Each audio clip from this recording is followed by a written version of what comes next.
Hi, hello. Today our topic is hosting. Hosting అంటే ఏంటి? జావాస్క్రిప్ట్‌లో ఇది మనం ఎలా అచీవ్ చేస్తాము అనేది క్లియర్‌గా చూద్దాం ఈరోజు. అసలు హోస్టింగ్ అనేది ఎందుకొస్తుంది అనేది కూడా మనం క్లియర్‌గా చూద్దాము. ఫస్ట్ డెఫినిషన్ చూద్దాం. Hosting is a phenomena in JavaScript by which we can access the variables and function declarations before it initialization. Variables and function declarations initialization చేయకముందే మనం యాక్సెస్ చేయగలుగుతాం బికాస్ ఆఫ్ దిస్ హోస్టింగ్ అనే concept వలన. First of all I will tell you here where a equal to 10 అని నేను variable create చేసి value assign చేశాను. And function sum equal to console of 10 plus 20. ఇప్పుడు నేను ఇక్కడ కన్సోల్ ఆఫ్ ఏ చేస్తున్నాను. వాల్యూ ఏమొస్తుంది, రిజల్ట్ ఏమొస్తుందని ఎక్స్పెక్ట్ చేయండి. Consoling node app dot JS undefined వచ్చింది చూసారు కదా. అలాగే నేను సమ్ అనే దాన్ని కూడా యాక్సెస్ చేస్తున్నాను.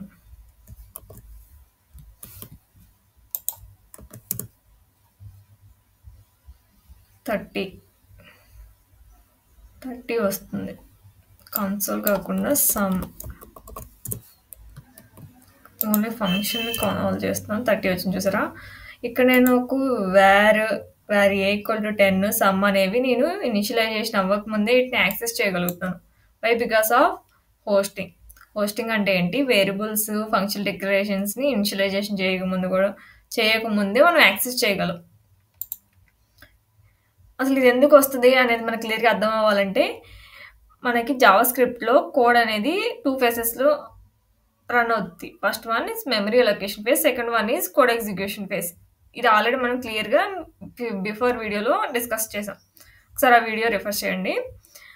మెమరీ అలొకేషన్లో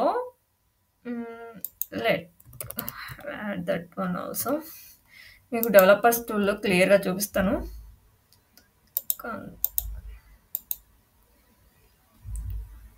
ఇక్కడ చూస్తే మనకి సోర్స్ డెవలపర్స్ టూల్స్ ఓపెన్ చేసి మీకు సోర్స్లోకి వెళ్తే మన కోడ్ మొత్తం ఇక్కడ ఉంటుంది.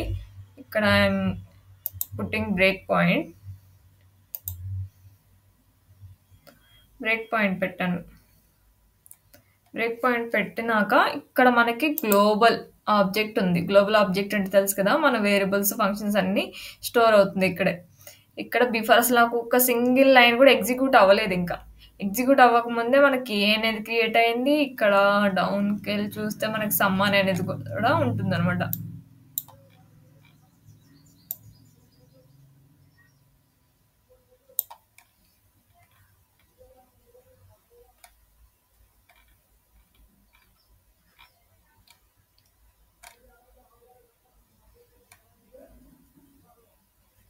Somewhere it is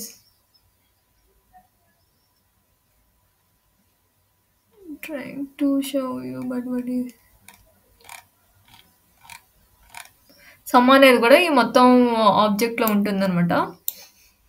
ఇక్కడ ఏ అనేది ఆల్రెడీ ఉంది చూసారు కదా, ఏ ఉంది. అలాగే మనకు సమ్ కూడా ఉంటుంది.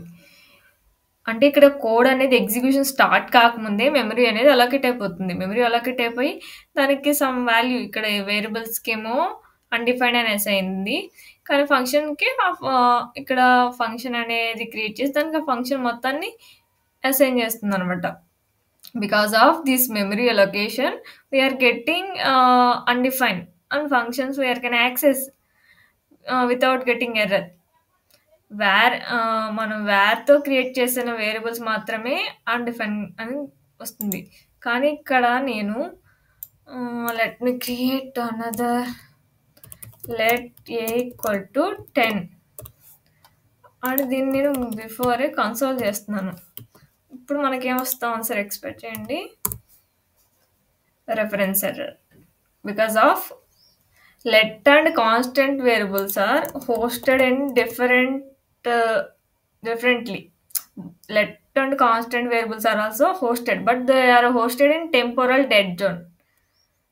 Let and const, ఈ టూ కీవర్డ్స్ యూస్ చేసి క్రియేట్ చేసిన variables are hosted in temporal dead zone. Temporal dead zone అంటే ఏంటో మీకు చూపిస్తాను. ఇట్ ఈస్ మనకి లెట్ కాన్స్ట్ అని క్రియేట్ చేసినప్పుడు, లెట్ కాన్స్ట్ కీవర్డ్స్ యూస్ చేసి మన వేరియబుల్స్ క్రియేట్ చేసినప్పుడు ఆ వేరియబుల్స్ మనకి అనదర్ ఆబ్జెక్ట్ అంటే వేరే ప్లేస్లో స్టోర్ అవుతాయి అనమాట. గ్లోబల్ ఆబ్జెక్ట్లో స్టోర్ అవ్వు. Let me add break point. ఇక్కడ చూస్తే మీకు మనకి స్క్రిప్ట్ చూసారు కదా, స్క్రిప్ట్ అని సపరేట్ ఒకటి ఉంటుంది. అక్కడ మనకి ఇట్లా లెట్తో క్రియేట్ చేసినవి స్టోర్ అవుతాయి. ఇక్కడ టెంపోరల్ డెడ్ జోన్ అంటే మన వేరియబుల్ క్రియేట్ చేసిన దగ్గర నుండి దానికి వాల్యూ, పర్టికులర్ వాల్యూ మనందరికి మనం అసైన్ చేసే లోపు ఉండే టైం పీరియడ్ ఉండదు కదా, అని టెంపోరల్ డెడ్ జోన్ అంటారు. Time period between the variable is declared and value assign to it. ఈ మధ్యలో ఇవి హోస్ట్ అవుతాయి. ఇక్కడ మనకి అన్డిఫైన్ అని ఉంటుంది ఏకి, కానీ మనం ఆ టెంపోరల్ డెడ్ జోన్లో మనం వాల్యూస్ని యాక్సెస్ చేయలేము. So because of we are getting reference error. కానీ వేఆర్ అనేది మనకి గ్లోబల్ ఆబ్జెక్ట్కి అటాచ్ చేస్తుంది. That's why we are getting undefined. This is the difference between let and where those are hosting. చూసారు కదా, hosting is a phenomena by which we can access the variables and function declarations before it initialization. Function declarations అని పర్టికులర్గా ఎందుకు చెప్తున్నా అంటే, మనకి function 2 వేస్గా రాయొచ్చు. First one is function declaration, another one is function expression. Function expression అంటే let me show you.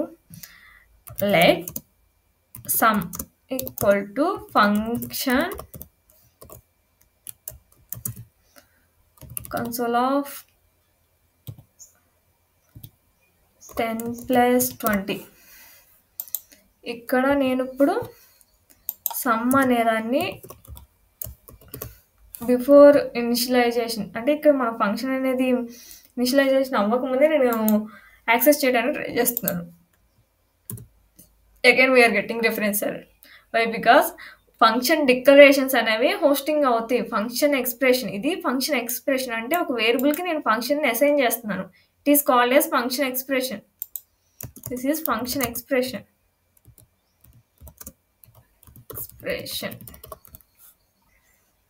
ఇందాక మనం రాసింది function declaration. Function declarations, function expressions and function arrow functions are హోస్టింగ్లోకి రావు. అవి డిఫరెంట్గా మనకి వేరియబుల్స్ లాగా ఉంటాయి అనమాట. మన ఫంక్షన్ని కాల్ చేసినప్పుడు రిఫరెన్స్ ఎర్రరే వస్తుంది. ఫంక్షన్ డిక్లరేషన్స్ మాత్రమే మనకి before initialization we can access. That means we can, when we call it will give the output. అర్థమైంది కదా? హోస్టింగ్ అంటే, hosting is a phenomena by which we can access the variables. ఆ variables కూడా ఏవి, వేర్తో create చేసిన variable, and function declarations before it initialization. Temporal dead zone అనేది కూడా మనకి ఇక్కడే మనకి పిక్చర్లోకి వస్తుంది అనమాట. What is temporal dead zone అంటే, time period between the variable declaration and value assign to it. అవి కూడా లెట్ అండ్ కాన్స్ట్ యూస్ చేసి మనం క్రియేట్ చేసినప్పుడు మాత్రమే అవి సపరేట్గా స్క్రిప్ట్ అనే ఒక స్పేస్లో వేరియబుల్స్ మెమరీ క్రియేట్ అవుతుంది. This is called hosting. Temporal dead zone అనేది కూడా ఇక్కడే వస్తుంది. లెట్ కాన్స్ట్కి డిఫరెన్స్ అవి ఎందుకు సపరేట్గా అంటే, మనకి వేర్ వల్ల ఉన్న డిసడ్వాంటేజ్ కవర్ చేయడానికి మనకి లెట్ కాన్స్ట్ అనేది ES6 ఫీచర్లో ఇంట్రడ్యూస్ చేశారు. వీటి గురించి డీటెయిల్డ్గా ముందు మనం తెలుసుకుంటాం. Today's topic is, I already explained, right? This is called hosting. Thank you.